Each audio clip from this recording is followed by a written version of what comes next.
Very nice to meet you, Martha. Yeah, very nice to meet you as well, Camilla. Thank you so much. Did you have a good bank holiday weekend? Yes, I did. Thank you. A bit wet, but yeah, no, I did. Thank you. Yeah, Yeah, but awesome. let's crack on because I know you got some questions for me, and also I know how busy mums are. So I just sort of think they haven't got so much time and capacity to listen to. No, definitely. Yeah, so if I start, so Margot, so she's 2 and 5 months, so she's Yeah, nearly 2.5. She's still in nappies. yeah. We've got the potty, we've got her pants, we've got the Lucy. I feel like we've got all the gear, but Okay. no idea. Okay. And I know everything. Everything I read says you've got to wait for them to be ready. You don't want to go too Yes. soon. But what are the signs? And do they need to be doing all of the signs? So when do you know when's the right time? Yeah. Okay. It's a really good question. I mean, I have a little course because I work with so many parents on one-to-one for these issues. But usually I get them coming to me a bit late, like they've started and failed. Yeah. So I've produced a little short course called the Get Set for Potty Training. Yeah. And so it's an online thing, and you can go to my bio if anyone's interested and have a look at that. But yeah. The thing that we've got to think about is that and you've probably picked up this already, that it's about stage, not age. Yeah. So very often what's happening is maybe we've got a parent sort of saying, isn't it time to potty train? Or you might have seen other children. Does she go to nursery? Yeah, she does too. So she does a few mornings at nursery a week. Okay, so you might have heard other mums say, oh, we've cracked the potty training, and then you start to sort of think, oh, have I missed something? Am I going to miss the window here? So I think, first and foremost, just try to be as relaxed in yourself as you can. Yeah. And just sort of, because children have, I always go like this, like they've got little antennae, and they're very much picking up on how we feel about things. So the more relaxed, number one, we are, the better. And you're right, they don't have to sort of tick every single box, but things like, does she show any interest in you going to the loo or other children? Is she curious at all? Like, does she ever wee in the bath? Well, she definitely sees me on the loo. Yeah. And I think she does sometimes want to kind of see what's going on. But something she definitely does is when she poos, she'll go and find the corner. Yeah. Okay. And then she might kind of poke her head up and say poo. But she won't tell me before she's doing poo. It will kind of be afterwards. But the fact is, she's recognizing her own body signals, so she knows when she wants to go. Yeah. And takes herself off. Yeah. So I would start. I'm just going to switch this thing off because it's going to make beepy noises. So I would start with mentioning to her that she's recognized that she needs a poo. Yeah. So say, oh, you can feel it. Your tummy's telling you need a poo, and you go and hide. So actually sort of validate her for that. Yeah. Okay, validate because her, that's a good, that's a good first thing. Then I would have a good look at the poo afterwards. Yeah, with her.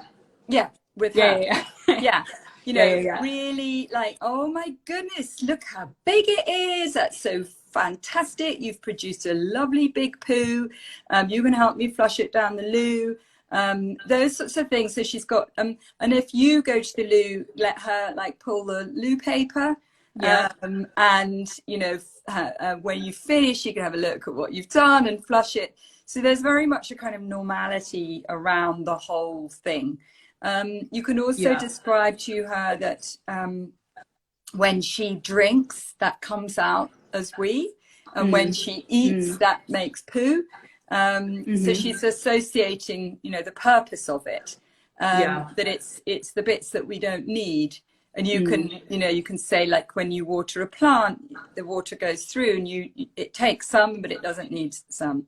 And that's like a plant doing a wee. Yeah. So she's making those kind of associations. So that's it. Is she two-stage instruction? So if you said to her, take this cup and go and put it on the side. Or, oh yeah. So she'd understand. She knows that. Yeah. So that's another one of our signs, is when they're able to sort of process things, able to follow a two-stage instruction. Yeah. Things like, it's quite good to do practice, like pulling up, pulling down. Okay, yeah, we haven't really been doing too much of that. I think we could do that a bit. So that she can independently pull her things down. I mean, she's obviously in a nappy right now, but being able to pull her trousers down, pull them back up again. And that's, you could get her to practice sitting on the potty just with clothes. Does she have naked time before bath? Sometimes, but not routinely. Because I would routinely give her like 20 minutes naked time before bath. Cool. Because that will help her just because they're so used to having this feeling of a nappy, they don't really understand. Their nappies are so.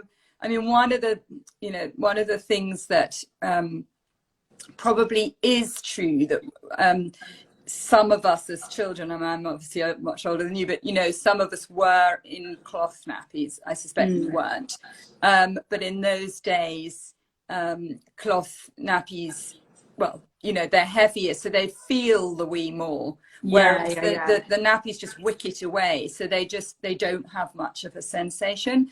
So that's why I would just say, watch, let her run around before she has a bath, and you can have the potty there and see if she is interested in sitting on it. But one thing I wouldn't say is, like, if they've done one wee on the potty, that's it, just go for it. It's definitely, you want to prepare, which is why I have made this program, the Get Set for Potty Training, because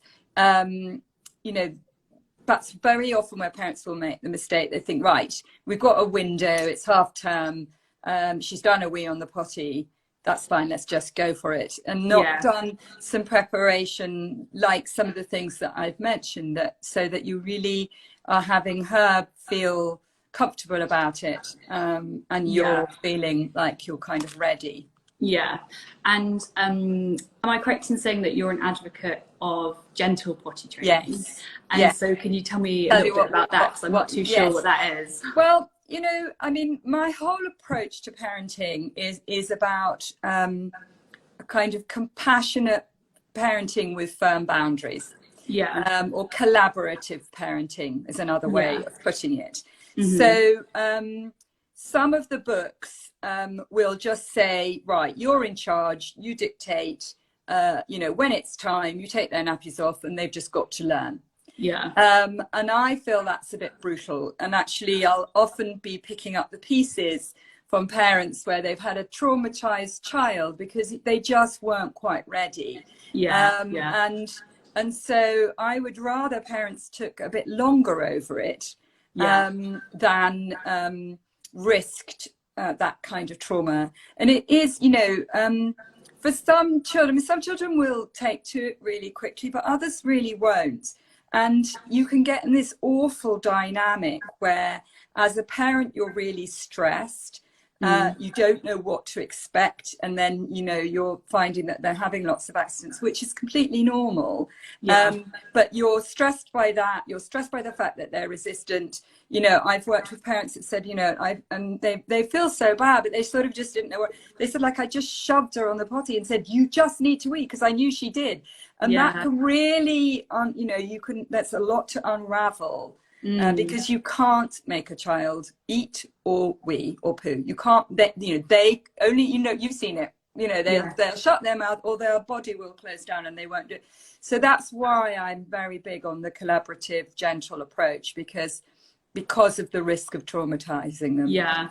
And leading on from the risk of traumatizing, is there anything that you definitely shouldn't say? Wow. Yeah, really good question. Definitely don't compare in a negative way. So it's very easy to say things like, you're the only one in your class that's not potty trained. Or, well, it's say they've got a best friend called Eliza. Well, Eliza uses the potty. You can hear it in the tone. So I definitely don't advise that. I'm not big on rewards. I think it's a body function. You can reward with how you say things, you know, the encouragement that you give them. But I certainly don't think, you know, like kind of holding a enticing toy game doll, whatever, and sort of go, you'll get that when you're potty trained, because you know, it is a body function. You want them to just, when it starts to click, just want to go to the loo because they want to go to the loo because they feel that they need to, not because they're going to get a chocolate. And you can get, you know, you can have what can happen is that they can squeeze a drop out to get the Smartie, and then you're like, you know, now what do I do? Because that's not really her listening to her body signals. It's not really her needing to eat. She just wants to get the chocolate. Exactly. So I just, and I think it can get complicated. I mean, I think that sometimes you can have a little chart. I'm not averse to charts, just to sort of tick when they've tried. But it's not what they've produced, because that puts pressure on them. So so that, you know, that would be another thing. I know it sounds obvious and it sounds like but just don't tell them off if they've had an accident, you know. I mean, but what will often happen is you can get a child that sort of does okay, and then they regress a bit, and you start to feel really kind of despondent, and that's when you'll be more prone to telling them off for having an accident.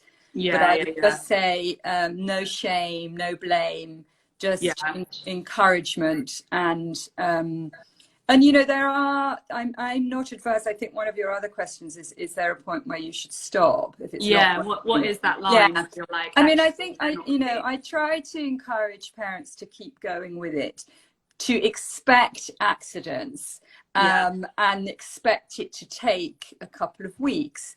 So if you're sort of day 3 and, you know, she's done 2 E's on the potty but had 4 accidents, I would not say stop.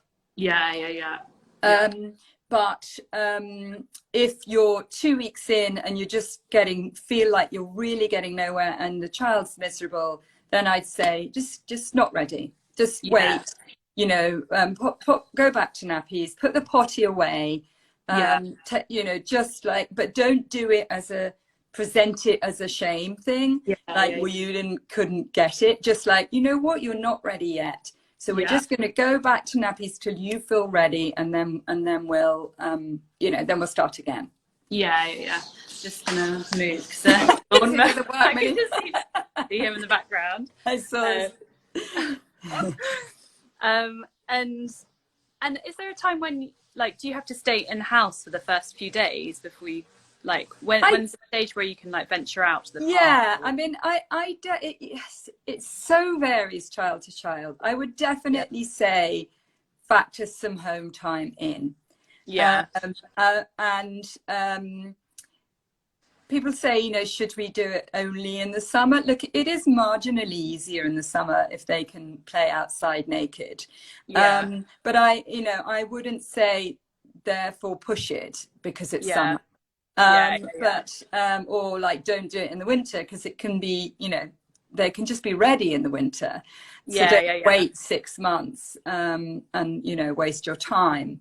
So I would just say, that it is good to have some clear diary. It is good to I definitely recommend letting them go naked. And, you know, letting them just feel that's a natural thing to do.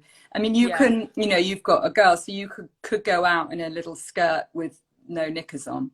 Like a sort of loose fit skirt. So it's a little bit harder with boys. I mean, with boys, I'd say just baggy shorts if you need to go out. So no pants on, no knickers, or whatever, boys got pants underneath, just so that they've got that looseness around them. And I would say, that, you know, when after 2 or 3 days, you can kind of judge how you're doing. It's quite good. I mean, I didn't ever have these, but you can get these little potettes. They're like a travel potty, so that you can take that out with you. But, you know, as sort of like I've had mums sort of say, oh, well, can't bear to do, I'm just on a thing. Sorry, I can't bear, you know, public toilets. Like, ugh. And if you're, you know, if you're going to be like that, your child will pick up on that. You know, you might be out and need to use a public toilet, in which case you've got to relax about it yourself. And not freak out if they do a wee in Sainsbury's. You know, just, again, like I said, they're very much a loop with us. And the, you know, the more they feel that we're chilled about things, the more chilled they'll feel. But yeah, so I would say, you know, try and stay around the house, but you know, don't like become a prisoner, and just, if you need to go out, you know, you expect that. I don't advise, actually, really good point, sorry about this noise in the background. I don't advise pull-ups. So I don't advise that if you go out, put a pull-up on, because that's confusing. Because that's like, you know, well, I don't trust you. I don't think you can do this, so I'm going to put a pull-up on you. I mean, you can get like pads for the car seat or the buggy that you just put underneath them. Cool. But once you're going to go for it, then I don't think keep swapping in. I mean, if they're still having nap and obviously they're going to bed at night, that's different. I would say you can use the nappy for nap time and bedtime.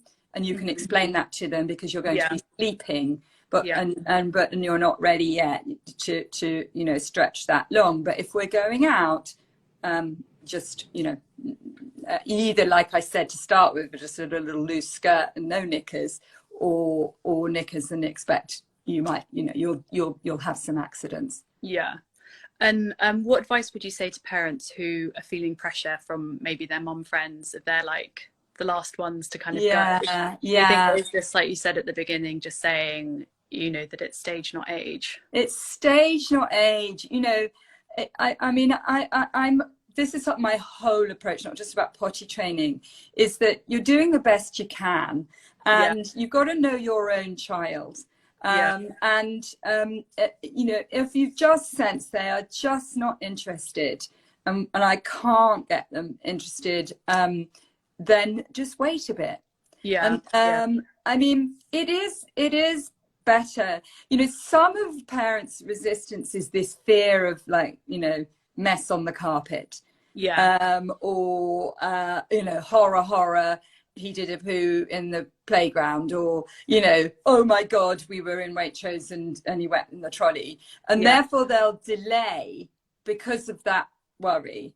And I just say, look, just completely normalize it. I mean, in third world countries, the children just toddle and wee and poo everywhere. So, you know, it just be relaxed about it. And then go for the potty training. So, you know, whereas they might be delaying because of those fears. So I say, don't delay because of your own fears. But if you feel your child just isn't interested, can't get them engaged, just isn't ready, don't want to force it, then just say, hold your head high. You know, they all crawl at a different age. They all walk at a different age.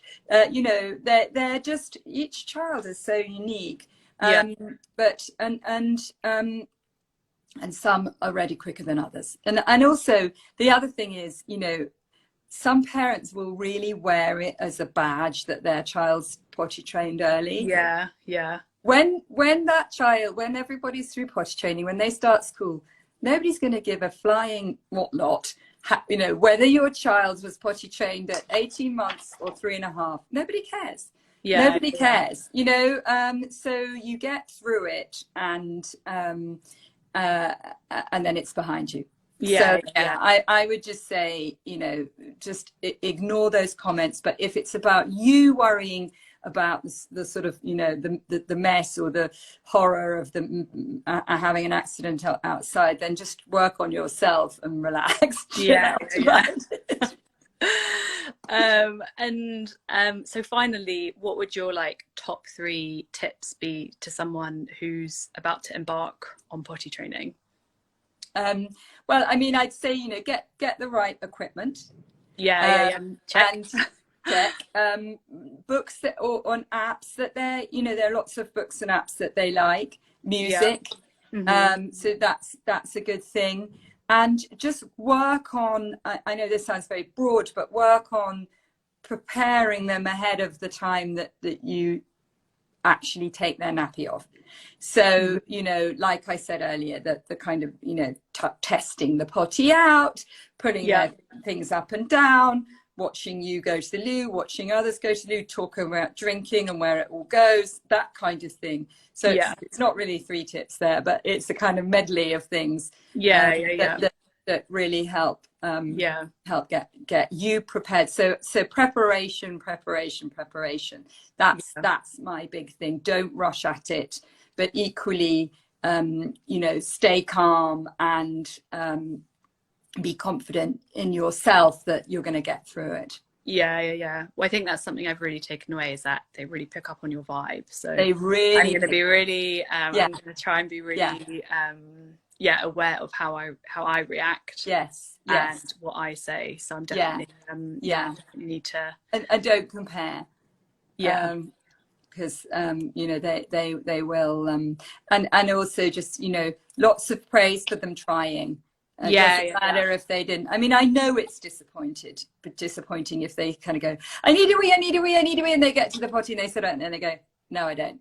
And then, or they go, they sit there and like nothing comes out, and then you think, oh God, that was a waste of time. It is frustrating and hard, and you do have to sort of act a bit sometimes, you know. Because sometimes at bath time, I've sometimes put it out and then I've said, oh, do you want to sit on the potty? And she'll be like, yeah. And then she'll sit on the potty and I'll be like, ooh. And then like she'll sit on for like 2 seconds. And then she's like off again. So I was like, oh, she didn't do anything, you know.